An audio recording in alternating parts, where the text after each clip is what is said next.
5, 4, 3, 2, 1. Assalamualaikum warahmatullahi wabarakatuh. Apa kabar semuanya? Pasti semuanya masih semangat untuk belajar ya. Setelah yang lalu kita membahas tentang tema 1, subtema 1. Nah, waktunya sekarang kita pindah ke tema 1, subtema 2 ya. Makanya persiapkan diri kalian masing-masing dengan baik. Nah, sebelum kita mulai, jangan lupa bagi yang belum subscribe, segera subscribe pada channel ini. Bagi yang sudah, saya ucapkan terima kasih. Baiklah, tanpa banyak panjang lebar lagi, mari kita mulai untuk pembelajaran materi kali ini. Pembelajaran daring online kelas 5, tema 1, organ gerak hewan dan manusia, subtema 2, yaitu tentang manusia dan lingkungannya. Mari belajar dengan seru dan menyenangkan. Meskipun ke sekolah, tapi belajar tetap bisa berjalan.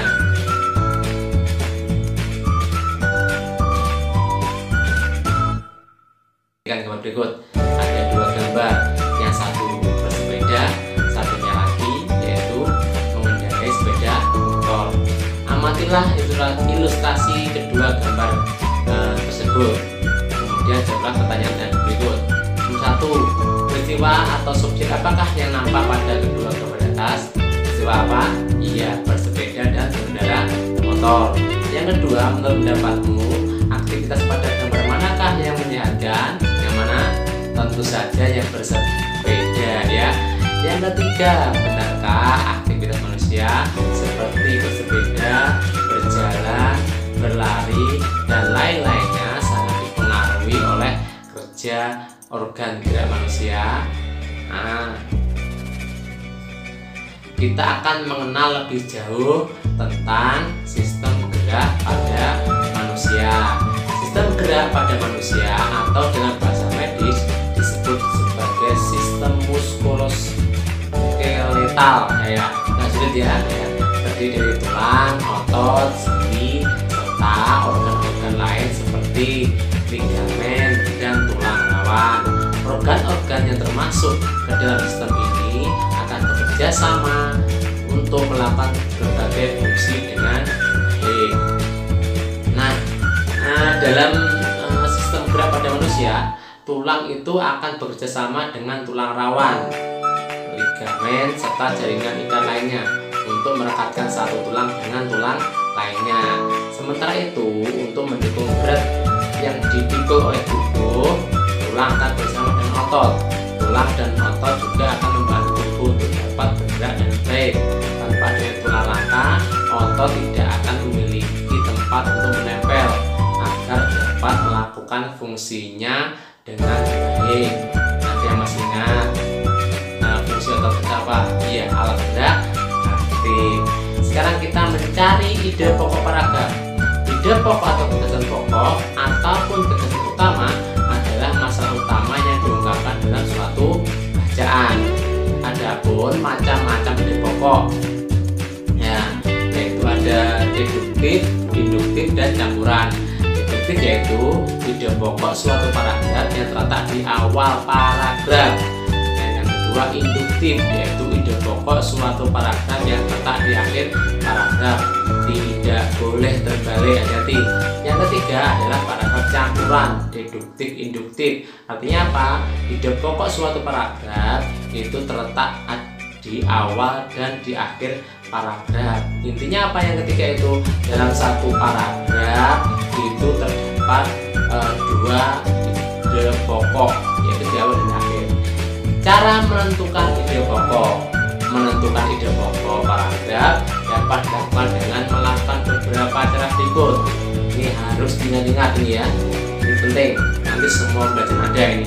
Yang pertama, membaca teks bacaan secara keseluruhan. Nah, itu keseluruhan.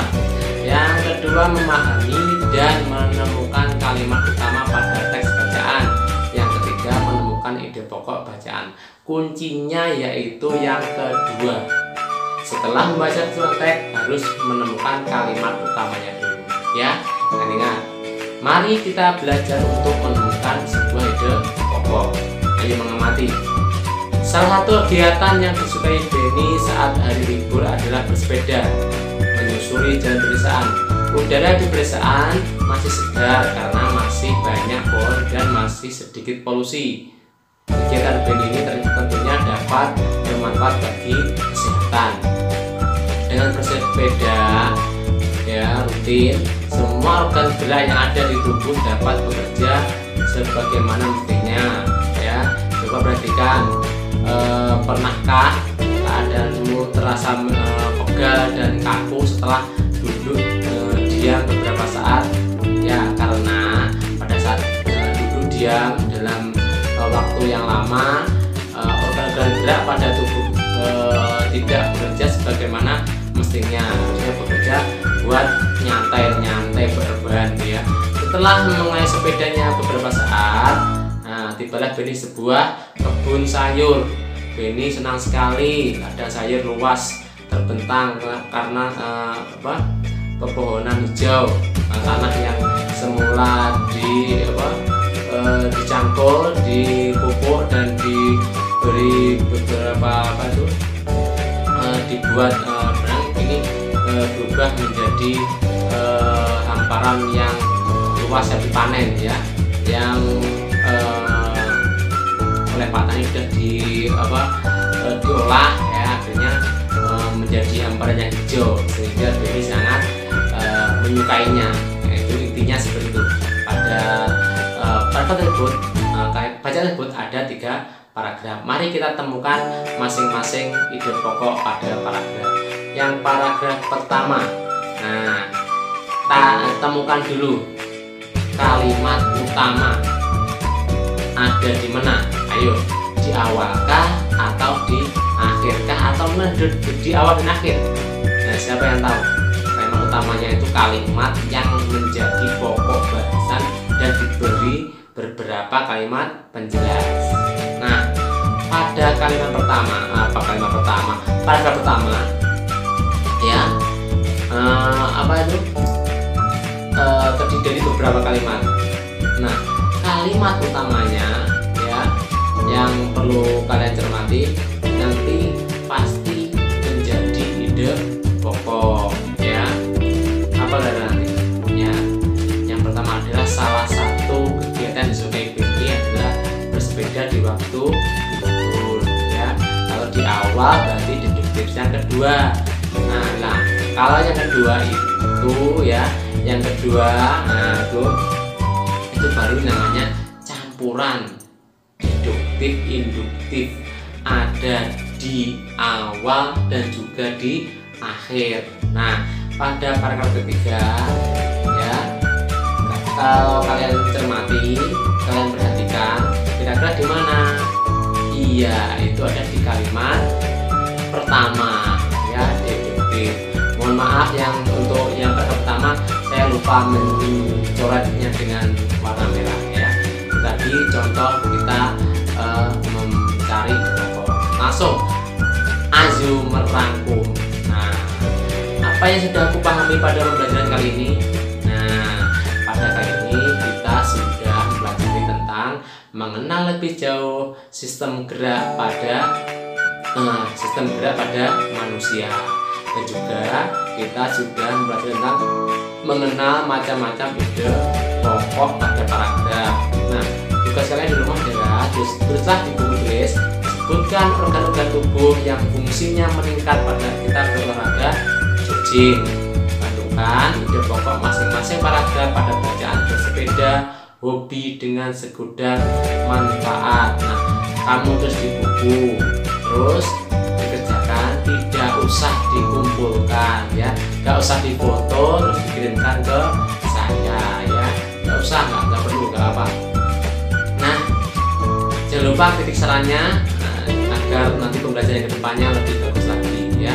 Sekian dulu pembelajaran kali ini, sedikit saja, yang penting bisa masuk, bisa mengena pada kalian semua. Kita lanjutkan pada pertemuan yang akan datang. Kurang mohon maaf. Sekian dulu, tetap semangat belajar, tetap beraktivitas seperti biasa, kurangi aktivitas di luar di rumah. Nah, demikian tadi sudah saya sampaikan. Bagaimana? Kalau masih ada yang belum paham, bisa diputar lagi videonya ya. Dari awal bisa, di tengah bisa. Semoga